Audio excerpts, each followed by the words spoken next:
Buenas noches con todos. Vamos a empezar la semana 3 de Redes de Datos uno y para esto vamos a revisar el capítulo 3 que está en pantalla. Lo importante es siempre pues revisar la información que tenemos en el campus virtual. Para esto pues vamos a revisar el capítulo 3 con respecto a los protocolos de comunicación de red. Importante sobre todo la información que vamos a revisar. En dicho capítulo, pues se van a revisar o tener las siguientes secciones y objetivos. Primero, pues las reglas de comunicación. Con respecto a esto, se va a explicar la forma en la que las reglas facilitan la comunicación. Se describirá los tipos de reglas que se necesitan para que la comunicación se realice correctamente. Se explicará la función de los protocolos y de las organizaciones de estandarización para facilitar la interoperabilidad entre las comunicaciones.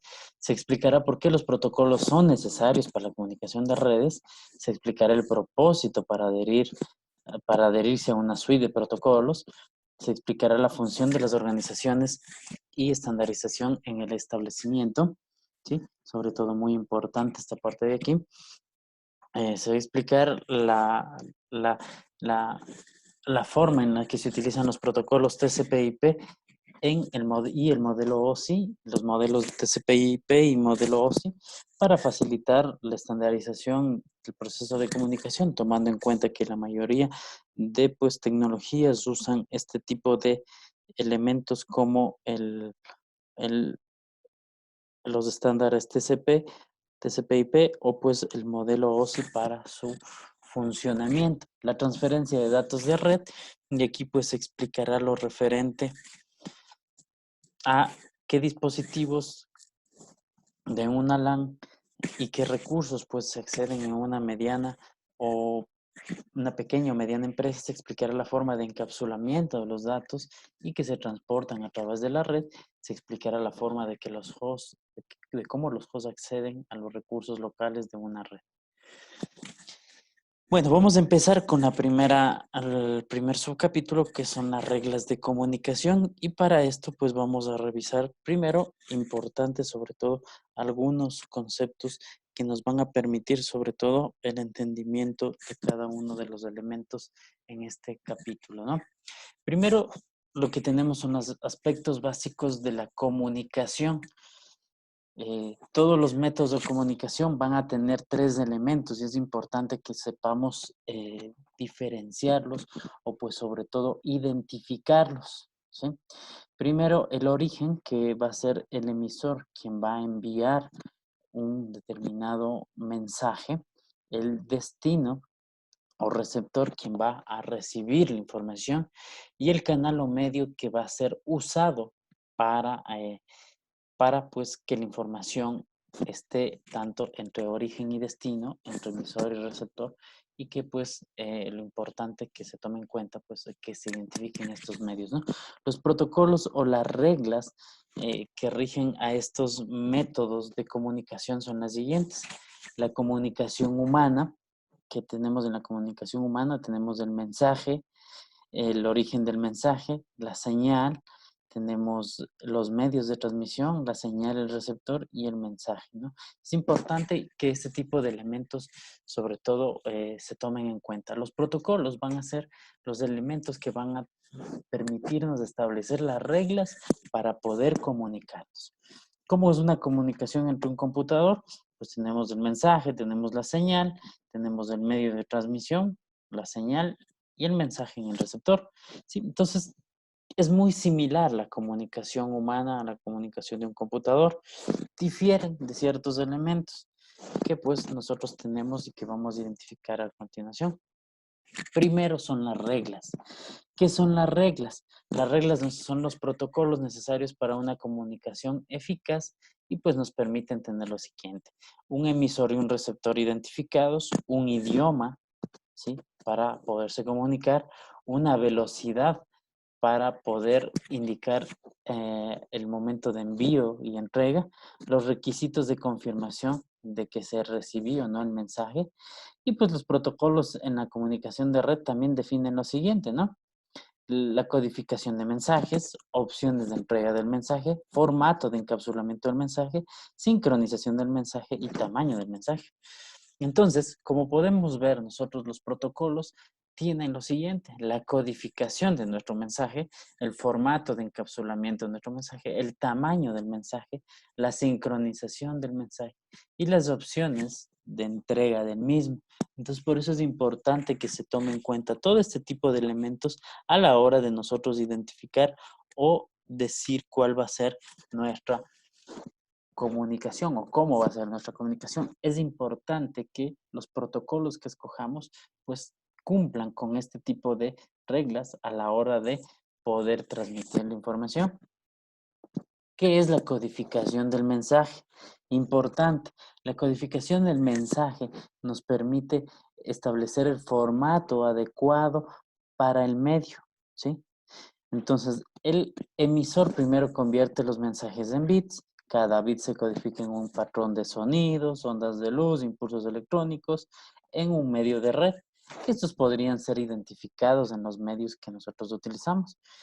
Y el host de destino recibe y decodifica las señales para interpretar dicho mensaje. Entonces, es importante lo que tomamos en cuenta a la hora de nosotros utilizar este tipo de codificación de mensaje. Es el host, el emisor, quien convierte los mensajes en bits para poder utilizar o decodificar o codificar, sobre todo, sobre el medio que voy a transmitir. En este caso, ondas de luz si utilizo fibra óptica, impulsos electrónicos eh, si utilizo cable de cobre, y pues hablamos de sonidos en el caso de que utilice señales de radio, ¿sí? Entonces es importante tomar en cuenta esto. ¿Qué es el formato y encapsulamiento del mensaje? Importante esto, ¿no? Fijémonos cómo se define, pues, en el código postal la codificación, encapsulamiento del mensaje. ¿Qué es lo que tenemos? Vamos a tener un emisor, vamos a tener un destinatario. Cada uno de ellos, pues, van a tener, si nos damos cuenta, pues, una dirección de origen y una dirección de destino. Dentro de todo esto va a estar nuestro mensaje encapsulado. Sí, al igual que tenemos en la figura de abajo, donde tenemos un destino, una dirección física de hardware, un origen, una dirección física de hardware, ¿sí? Tenemos un indicador de inicio del mensaje, el identificador del destino, el emisor identificador del origen, los datos encapsulados y el fin del identificador del mensaje. Y todo esto pues va a contener un mensaje encapsulado.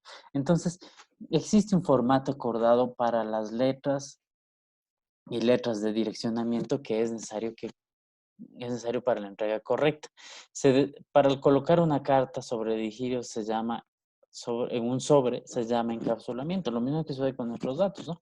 Cada mensaje de un computador se encapsula en un formato específico y se llama la trama antes de enviarse a la red. Y un marco actúa sobre lo que proporciona la dirección de origen y destino. Todo esto en función de que pues nosotros establecemos las reglas adecuadas para el encapsulamiento de información, de tal forma que al tener estas reglas, pues al otro lado, cuando se recibe la información, pueda ser decodificada pues el mensaje de forma correcta y entregado pues al destinatario adecuado. ¿Cuál es el tamaño del mensaje? Pues dice que los seres humanos dividen mensajes largos en pequeñas partes u oraciones. De igual forma, los mensajes largos también pueden dividirse en pedazos para viajar a través de una red. ¿Y por qué es importante dividir la información?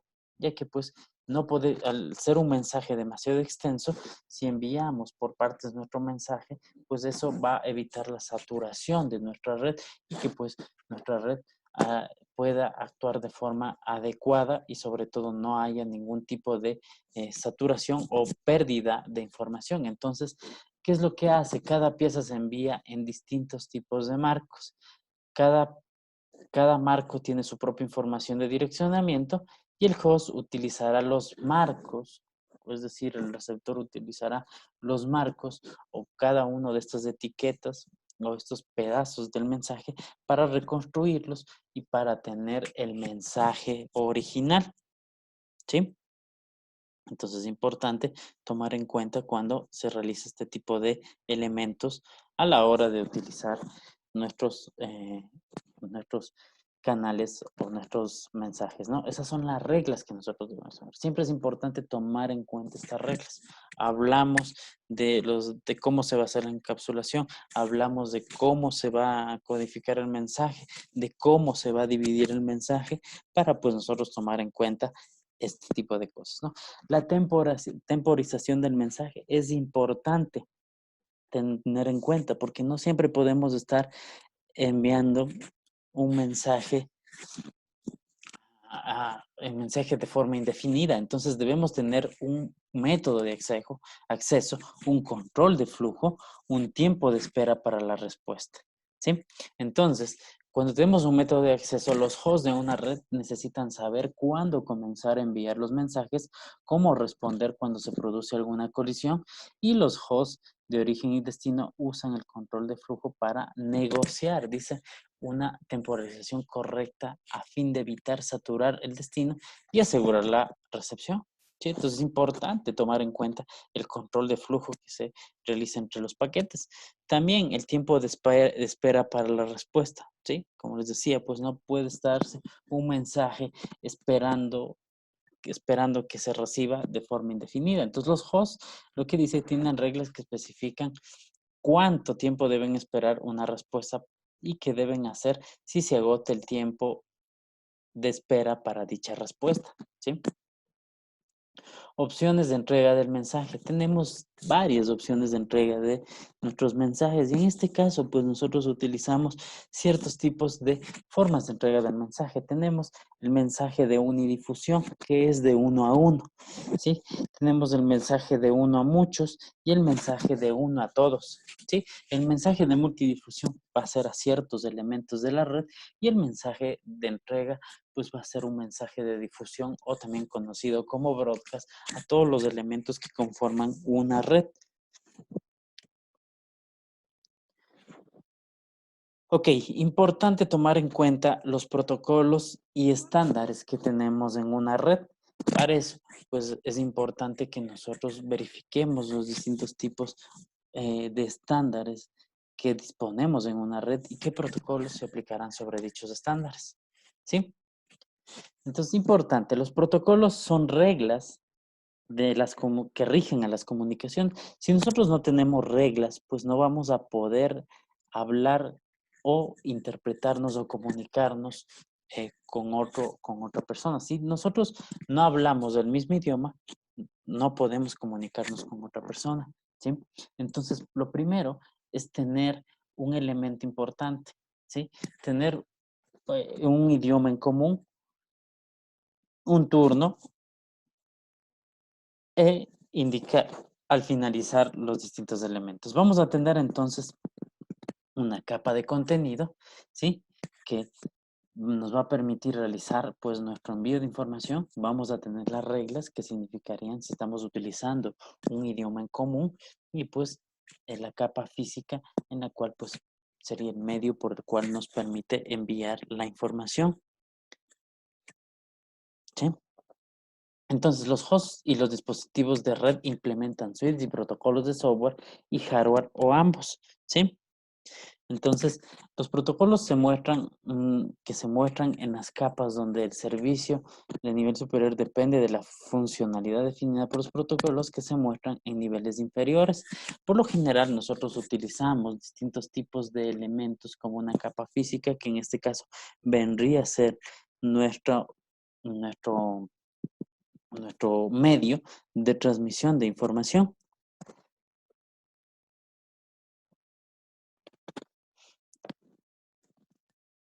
Los protocolos de red. Los protocolos de red nos permiten utilizar un formato y un conjunto de reglas comunes para intercambiar mensajes entre dispositivos.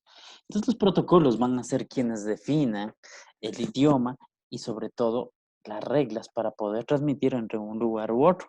¿Sí? Entonces, algunos de los protocolos de red más comunes que utilizamos es el HTTP, que es el protocolo de hipertexto, o también se le conoce como la navegación web, y el protocolo de transmisión TCP y el protocolo de Internet IP.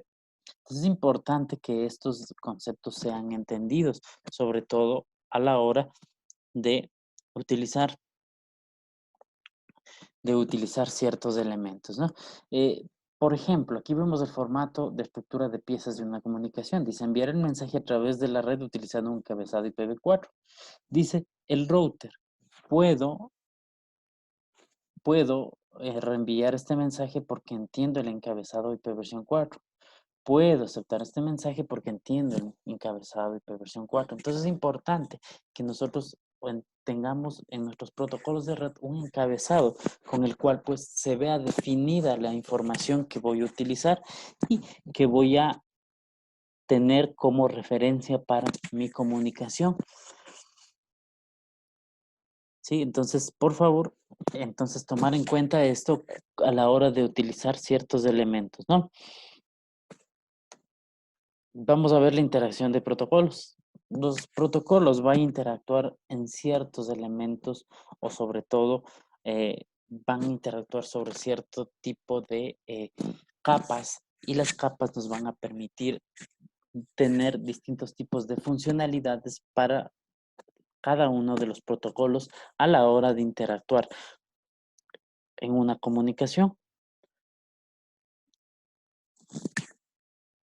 Ok, entonces vamos a ver que la comunicación entre un servidor web y un cliente web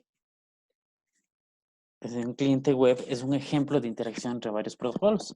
Tenemos que un cliente hace una petición para visualizar una página web. Al realizar esta petición para realizar la página web, ¿sí? Se lo hace mediante la transferencia, el protocolo de hipertexto o HTTP. Mediante el protocolo de transmisión TCP se realiza la información del control de la transmisión. El protocolo de Internet nos permite dar una identificación de quién realizó la solicitud y el acceso a la red o Ethernet nos permite tener la información física de la comunicación. Como podemos ver, la aplicación web rige de forma en la que interactúan entre el servidor web y el cliente. El transporte administra las conversaciones individuales. El IP nos permite encapsular los paquetes TCP que se asignan en direcciones de entrega entre los distintos hosts que estén relacionados, y Ethernet permite la comunicación de enlace de datos utilizando un medio físico, que en este caso podría ser la utilización de nuestros, nuestros medios como el medio cableado de cobre. ¿Sí?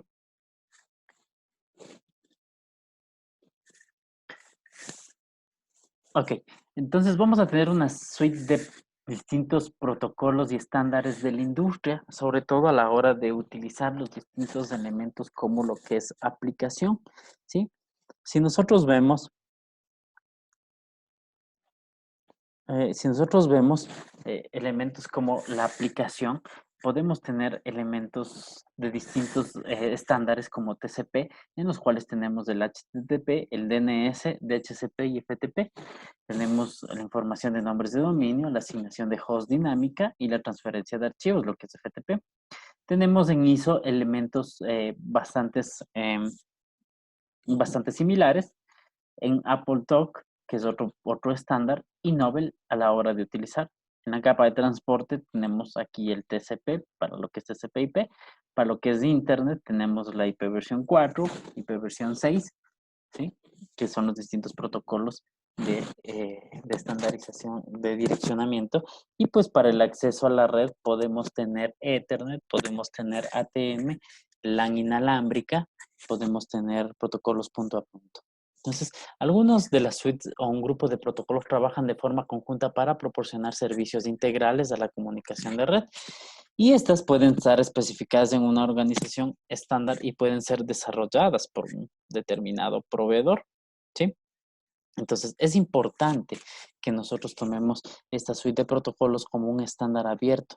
Y estos protocolos están a cargo de un determinado proveedor y pueden ser implementados de acuerdo a su software. Es importante que pues se tomen en cuenta y que en este curso vamos a topar lo referente a el estándar de protocolos TCP/IP. ¿Qué viene siendo pues el protocolo TCP/IP? Entonces, la red de agencias de proyectos de investigación avanzada, también conocida como ARPANET, fue el precursor de la Internet actual. ARPANET fue fundada por un departamento de defensa de los Estados Unidos, para el cual las universidades y laboratorios para que se utilice por universidades y laboratorios de investigación. Tomemos en cuenta lo siguiente: inicialmente, pues, cuando se empezó a utilizar la red TCP/IP, pues era una red creada por un departamento militar de Estados Unidos con el objetivo de compartir distintos tipos de información sobre una red, ¿sí? Y esto se extendió para que universidades y elementos de investigación pues empiecen a consumirlo de forma para cada uno de sus fines pertinentes. Entonces, el uso de este tipo de elementos fue la evolución hasta pues en el 2011 tener eh, el IP versión 6, el 8 de junio, como podemos ver, y pues que algunos proveedores de servicios de Internet de todo el mundo como Google, Facebook, Yahoo participaron en conjunto con más de otras 1000 empresas para realizar una prueba mundial de IP versión 6.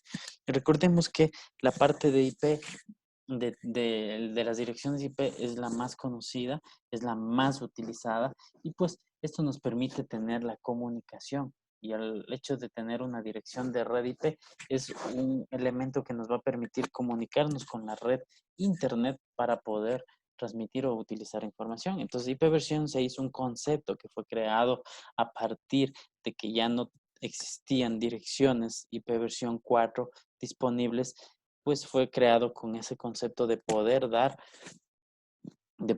utilizar elementos como más direcciones públicas para distintos dispositivos. Recordemos que hoy en día, pues el uso masivo de Internet y el uso masivo de dispositivos de conectividad no solamente está limitado al uso de celulares. Recordemos que podemos tener también elementos como el Internet de las cosas que habla, pues elementos como televisiones, digamos, refrigeradoras, lavadoras, cámaras IP, hablamos de elementos como bombillas IP, luces IP que pueden ser controladas a través de la red. Y pues este uso masivo de elementos como estos ha hecho que pues la generación de IP versión 4 pues se vea limitada para atender o tener más eh, direcciones públicas para su uso. Entonces, el hecho de usar TCP/IP de usar TCP/IP, pues, y la creación de IP versión 6 con ese objetivo de poder tener un uso ilimitado de recursos, ¿no? Entonces vamos a ver la suite de un protocolo TCP/IP. En la capa de aplicación podemos nosotros, bueno, vamos a ver la capa de aplicación, ¿no? El sistema de administración de nombres, la configuración de host, en este caso puede ser el DHCP, uno de los más conocidos, utilizado sobre todo para la asignación dinámica de host, o pues utilizado sobre todo para la asignación de direcciones IP. Entonces, importante, esto cuando utilicemos, tenemos la configuración de correo, para la parte de correo electrónico, donde utilizamos el SMTP, el protocolo de envío simple de correos electrónicos, y pues nos permite sobre todo la utilización también de el POP3 y el IMAP, que son protocolos que me permiten la utilización o la descarga o la recepción de correos electrónicos, ¿no? Entonces es importante, sobre todo, el uso de estos protocolos. También nos podemos dar cuenta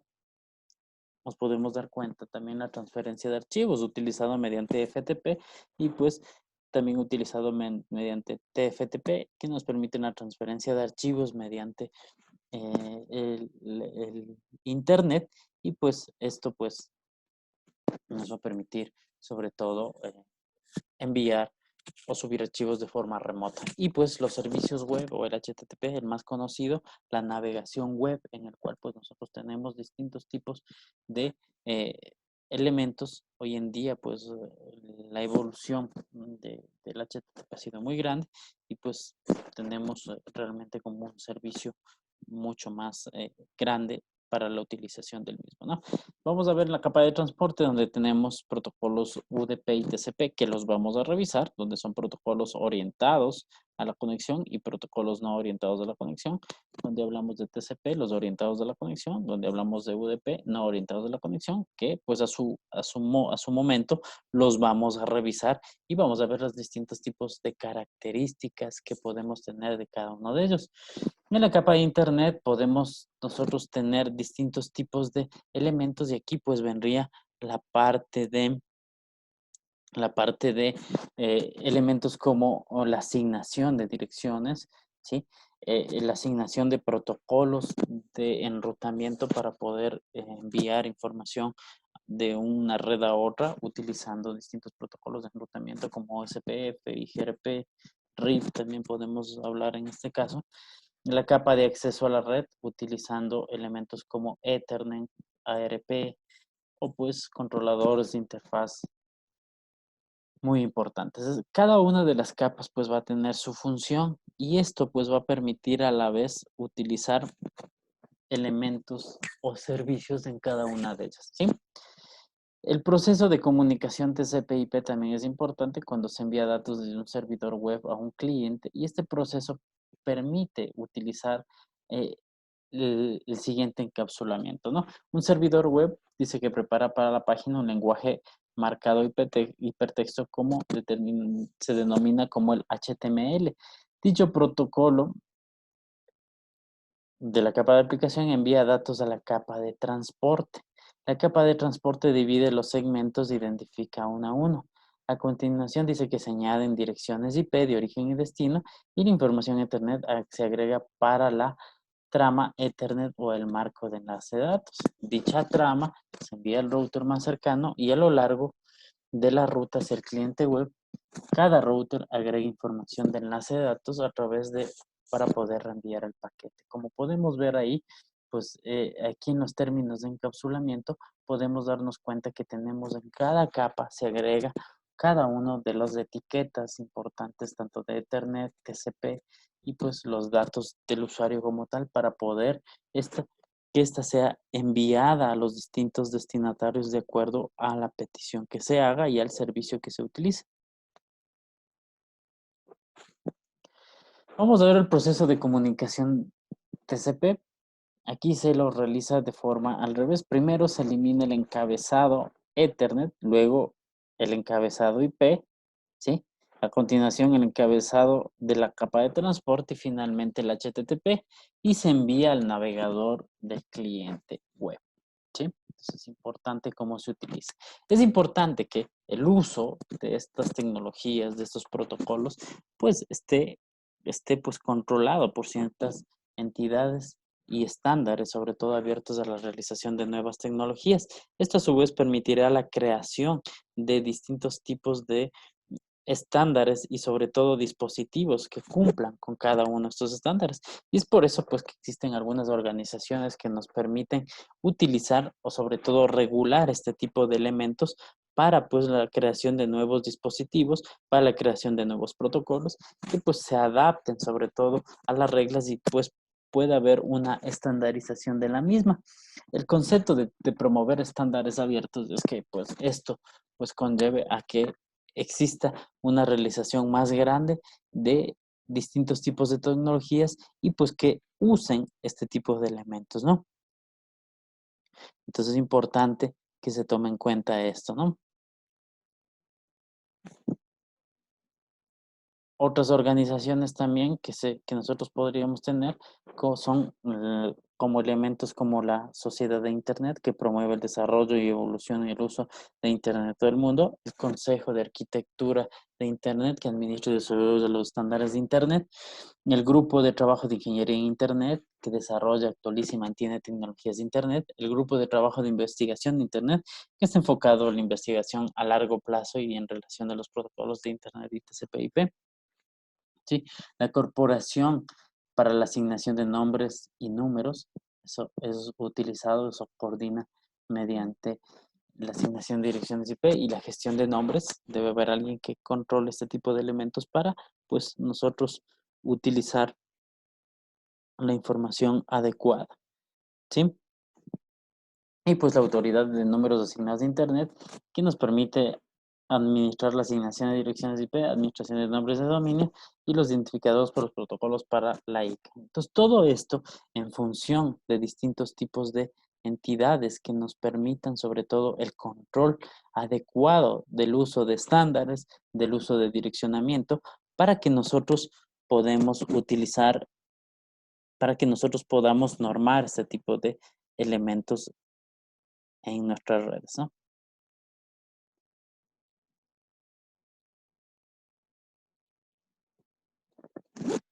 Organización de estándares de comunicaciones electrónicas. Tenemos el Instituto de Ingenieros Eléctricos y Electrónicos para avanzar a la innovación tecnológica y elaborar estándares de una amplia gama de sectores que incluyen redes también, la Asociación de Industrias Electrónicas, estándares relacionados al cableado eléctrico, conectores racks, Asociación de Industrias de Telecomunicaciones, para equipos de radio y torres de telefonía móvil, dispositivos de voz IP y comunicaciones satelitales, y sobre todo el sector de telecomunicaciones de la Unión Internacional de Telecomunicaciones, que nos permiten estándares para la compresión de videos, televisión y protocolo de Internet de IPTV y comunicaciones de banda ancha. Es importante que todo esto sea normado para la realización de distintos tipos de nuevas tecnologías o pues que utilicemos. También es importante pues la realización de esta investigación de este laboratorio, en el cual pues se solicita que se elabore el laboratorio de la investigación de estándares, ¿sí? Y en el cual pues se pide pues realizar o identificar los distintos tipos de escenarios que pues utilicen los distintos tipos de estándares, ¿no? Entonces es importante que todo esto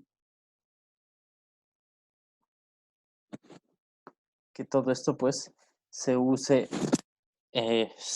pues en nuestro día a día, ¿no? Los estándares son importantes y por eso pues esta tarea de investigación para que pueda ser usado. Los beneficios de un modelo de capas. ¿Qué tenemos al usar un modelo de capas? Vamos a tener o partir de dos modelos, el modelo OSI y el modelo TCP/IP. Ambos son relacionados y de hecho nos van a permitir utilizar o pues cada uno de estos estándares van a permitirse adaptar a dichos modelos. Los beneficios de un modelo de capas son los siguientes: ayuda al diseño de protocolos, ya que los protocolos que operan en cada capa tienen funciones definidas, se fomenta la competencia y que los productos de distintos proveedores puedan trabajar en conjunto, se evita que los cambios de tecnología en una capa afecten a otras capas y se proporciona un lenguaje común para describir funciones y capacidades de red. Muy importante esto, ¿no? Como podemos ver en la gráfica, nosotros tenemos un modelo de red y una sola representación de un funcionamiento de red, el modelo de un modelo de red. Aquí tenemos los conjuntos de protocolos en el medio y pues tenemos el modelo OSI. En dicho modelo OSI, pues nosotros tenemos la capa física, la capa enlace de datos, la capa de red, transporte, sesión, presentación y aplicación. Estas 7 capas, ¿sí? También van a ser relacionadas y bastante equivalentes con respecto al modelo TCP/IP, en donde podemos tener la capa de acceso a red, que en este caso comprende la capa física y la capa de enlace de datos, la capa internet, que es muy relacionada a la capa de red de- del modelo OSI. Tenemos la capa de transporte, que es relacionada a la capa de transporte del modelo OSI, y la capa de aplicación, que abarca las capas de aplicación, presentación y sesión con respecto a los distintos tipos de elementos, ¿sí? El modelo de referencia OSI. Es importante tomar en cuenta en un modelo de referencia OSI qué significa o qué función tiene cada una de las capas,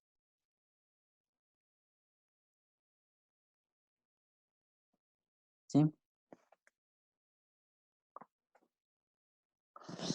La capa de aplicación dice que contiene protocolos comunes para el proceso, comunicaciones de proceso a proceso, es decir, la aplicación de usuario. La capa de presentación provee la representación común de datos. ¿Qué tipo de datos se van a utilizar?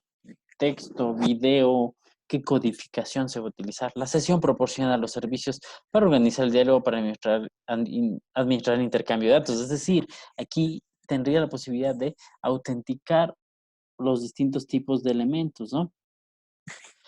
La capa de transporte define los servicios de segmentar y transferir y rearmar datos. La capa de red proporciona los servicios para intercambiar porciones de datos entre la red, entre terminales identificados. Es decir, en esta capa se proporciona todo lo referente al enrutamiento de información. La capa de enlace de datos se proporciona marcos para intercambiar marcos de datos entre dispositivos en un medio común, y el físico describe cuáles son los mecanismos para usar tanto en médicos, entre medios mecánicos, eléctricos, funcionales, cómo se va a transmitir la información en bits o en haces de luz, audio y todo eso, ¿no? El modelo de referencia TCP/IP, ¿sí? Creado en la década de los 60 y pues nos permite la interconexión de redes. Es un estándar abierto, ¿sí? Y que se denomina modelo de TCP/IP o modelo de Internet. También tenemos aspectos bastante similares. Representa los datos del usuario y el control y la codificación del diálogo con el mismo, es decir, con el usuario, ¿no? Admite la comunicación entre distintos dispositivos a través de diversas redes, determina mejor el camino a través de una red, controla los dispositivos de hardware y los medios que forman la red, y todas estas son funciones que nosotros tenemos referentes, ¿sí?, a los distintos tipos de elementos que utilizamos como tal en un modelo de referencia TCP/IP o también conocido como un modelo de Internet, ¿sí?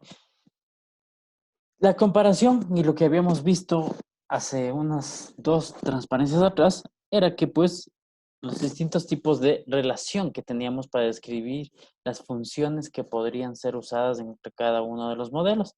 La capa de acceso a red representa tanto a la capa física y enlace de datos del modelo OSI.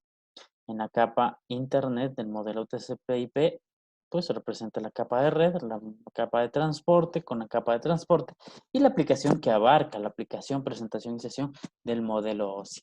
Todo esto o estas funciones pues son utilizadas y pues las funciones descritas anteriormente pues son usadas para la consecución de cada una de las capas y cómo un paquete o un protocolo debe utilizar cada una de ellas para poder tener un marco de referencia, ¿sí?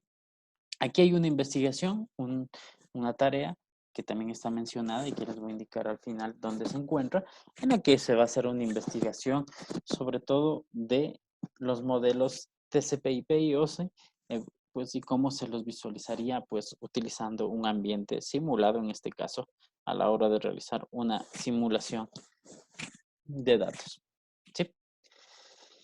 Bueno, y vamos a entrar en el último aspecto que sería la transferencia de datos a través de la red. ¿Cómo se realiza la transferencia de datos a través de una red, ya sea en un modelo TCP/IP o un modelo OSI? Es importante que siempre que nosotros utilicemos o siempre que vayamos a enviar un mensaje, pues este mensaje utilice algo que se denomina la segmentación, porque esto nos va a permitir que la información que sea enviada, si es segmentada o está en pedazos más pequeños, esta sea mucho más manejable al envío de la misma, sobre todo cuando voy a enviar información a través de mi red, ¿sí? Entonces, cuando se envían partes más pequeñas, puede intercalarse diversas conversaciones y pues también esto se denomina la múltiples acción. Cada parte debe ser etiquetada y si el mensaje no logra llegar al destino, solo se transmite lo que faltó. Ya no tengo que estar enviando todo el mensaje.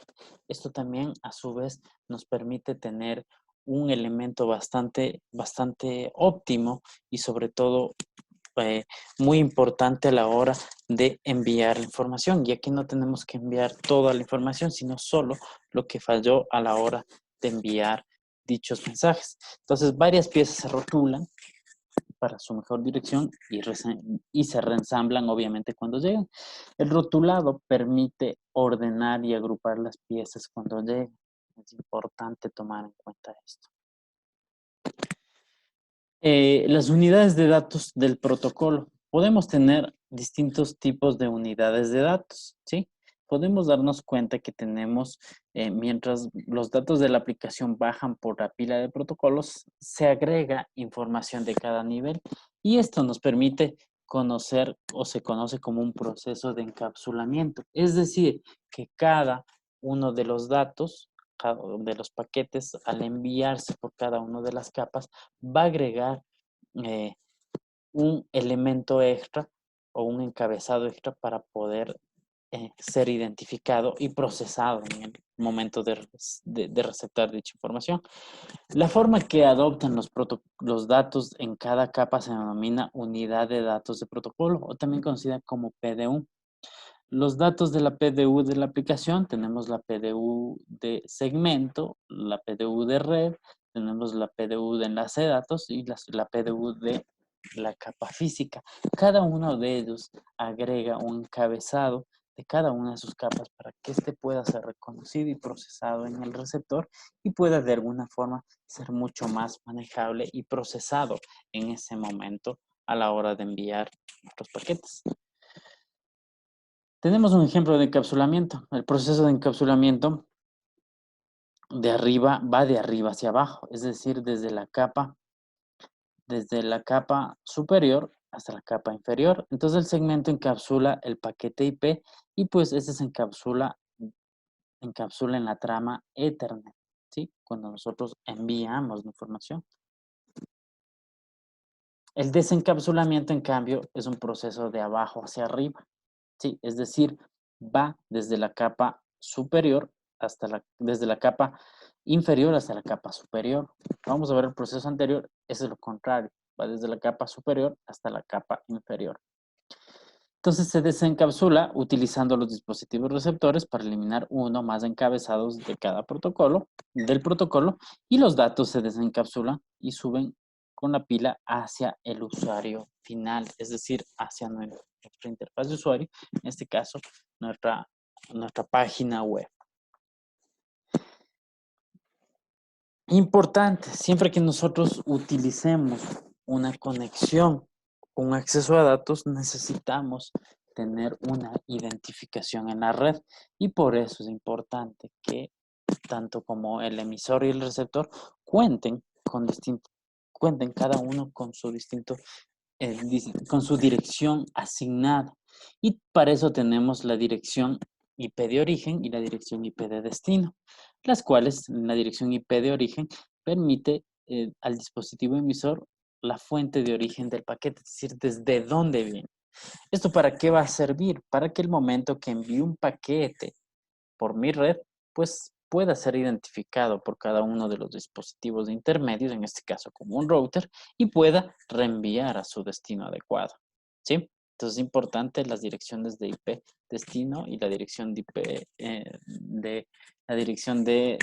IP de destino final con la que pues los paquetes van a llegar. Es importante que esto sea identificado y cuente pues o forme parte de un paquete, ¿sí? A la hora de enviar. Las direcciones de enlace de datos. Entonces dice que las direcciones de enlace de datos y su propósito, sobre todo es importante tener un enlace de datos desde la interfaz de red a otra interfaz de red.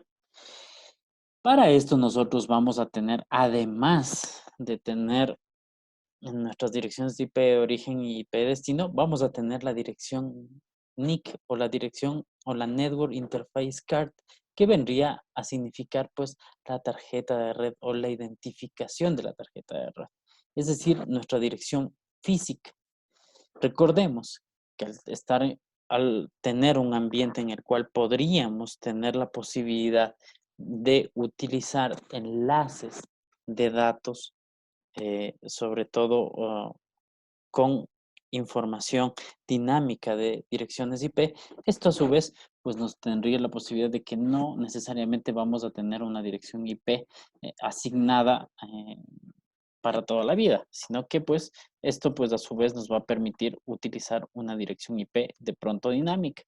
Pero lo importante es al uso de las direcciones NIC de origen y NIC de destino que nos permiten sobre todo utilizar un origen de destino del paquete IP encapsulado en un marco de enlace de datos en el cual se reenvía el router. Entonces, por eso es importante que esta trama también pertenezca y con eso pues poder tener más seguridad a la hora de reenviar al destinatario adecuado nuestra información. Vamos a tener elementos como dispositivos en la misma red, ¿sí? Y para esto, pues nosotros vamos a toparnos con distintos tipos de elementos, como son las direcciones de la capa de red o direcciones IP, en las que se indican el origen y destino, ¿no? Vamos a tener distintos tipos de elementos, como la porción de red y la porción de host. La porción de red nos va a permitir, sobre todo, indicar eh, la dirección de red que es miembro de una dirección IP. Es decir, a qué conjunto, a qué grupo de direcciones de red yo formo parte. Y la porción de host es la que identifica como tal ese dispositivo. Entonces podemos ver aquí en color lila, en donde tenemos origen y destino, que tenemos una porción de red y una porción de host. ¿Sí? Entonces, en este marco de enlace de datos se utiliza el direccionamiento MAC, que es enviado directamente al dispositivo receptor, y la dirección MAC de origen y destino, pues también son utilizadas. ¿Sí? El encabezado de nuestra trama, además de tener este tipo de información de Ethernet, que en este caso vendría a ser el encabezado de Ethernet, en donde estarían nuestras direcciones MAC de origen y destino, va a tener el encabezado del paquete IP, en cambio, pues la dirección de red y las direcciones de red en donde vamos a contar con elementos de la porción de host y la porción de red. ¿Sí? Entonces es importante tomar en cuenta esto y sobre todo, pues, cómo se va a utilizar o cómo va a formar parte de nuestro encabezado IP. Los dispositivos de una red remota. Si es que yo tuviese dispositivos de una red remota, es decir, estoy en otra red, cuando se envía una red remota de origen y destino, pues nos permite utilizar los hosts de redes y pues en el marco de enlace de datos no puede enviarse directamente al host de destino remoto y necesita de un dispositivo como un gateway que nos permita indicar dónde hacia dónde reenviar el paquete y cuál es el camino para llegar a dicho destino. Dice que el router elimina información recibida de la capa 2 y agrega nueva información de enlace de datos antes de reenviar a la información de salida. ¿Por qué hace esto? Porque el router, cuando llega un paquete, ¿sí?, que no está en su misma red, pues busca en su tabla de rutas para saber cuál es el camino para llegar hacia un determinado lugar. Y pues lo que hace es agregar dicha información en el paquete para que éste pueda ser utilizado o pueda ser reenviado a otro dispositivo router, si fuese el caso, para llegar hacia el destino. Entonces, dispositivos que están en una red remota, pues el router elimina información recibida de la capa 2, agrega nueva información indicando cuál sería el siguiente camino para poder llegar a una determinada ubicación. Bueno, entonces aquí pues a tomar en cuenta lo siguiente, pues se ha hablado de distintos tipos de elementos como la parte de los estándares, se habló del direccionamiento, el encapsulamiento, se habló de los protocolos, cuáles son las reglas que nosotros debemos tomar en cuenta a la hora de usar este tipo de elementos.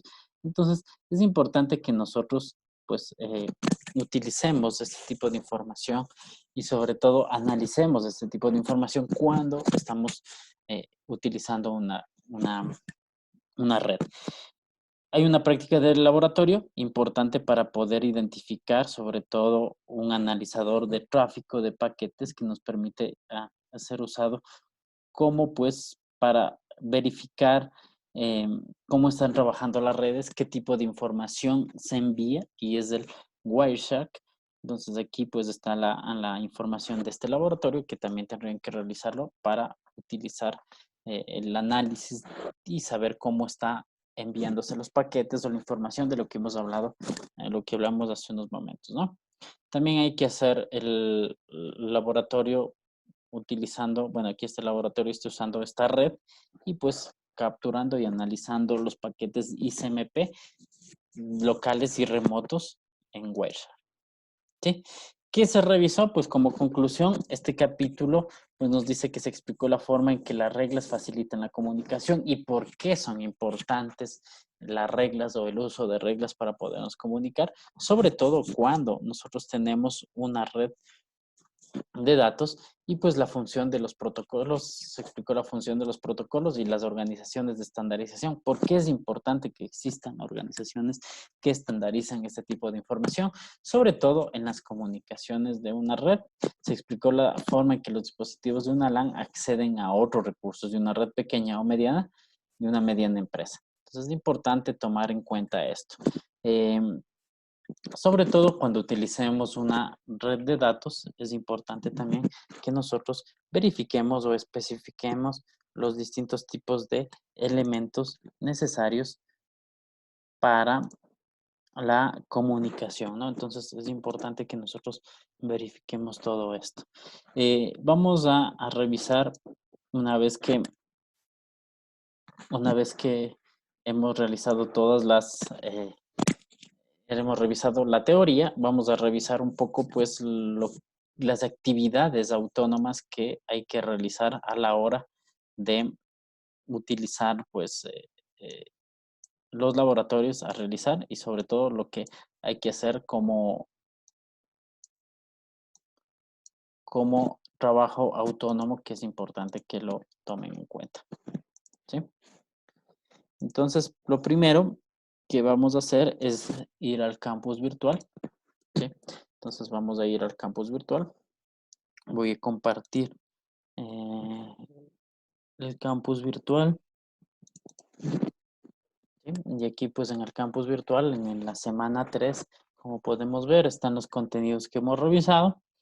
Está la información de la diapositiva y aquí pues va a haber las, las actividades interactivas. ¿Sí? Aquí en esta actividad interactiva del capítulo 3 pues primero se va a hacer las actividades interactivas referentes a el CCNA3. Es importante revisar esta información en el CCNA3, ¿sí? Las actividades del capítulo 3.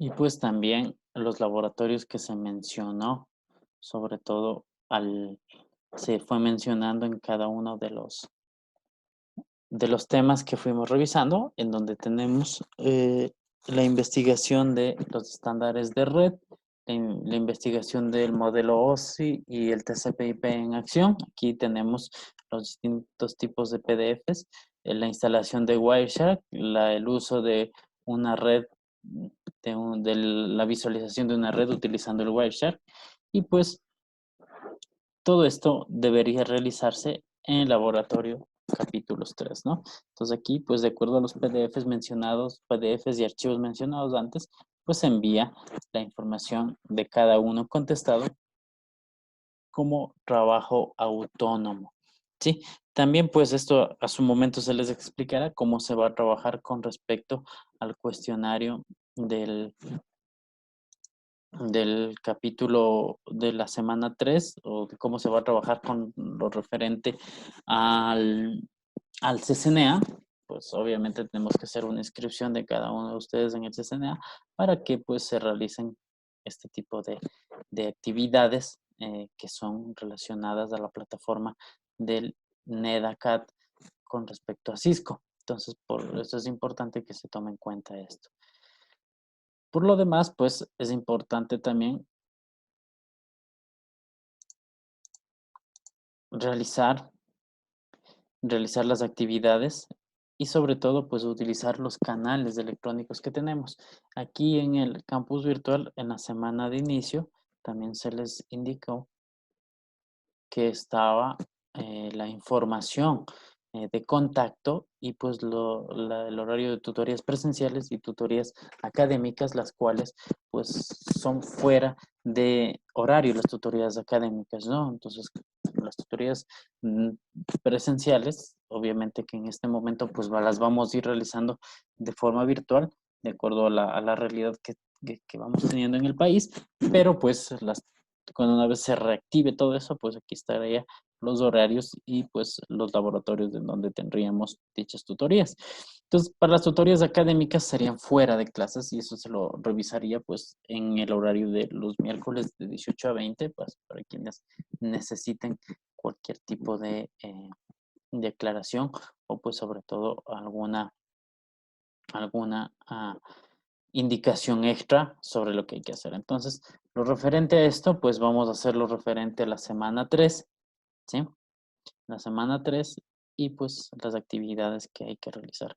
Pues por mi parte, pues eso sería todo lo referente a esto y estaríamos eh, viéndonos en la semana 4. Que pasen muy bien.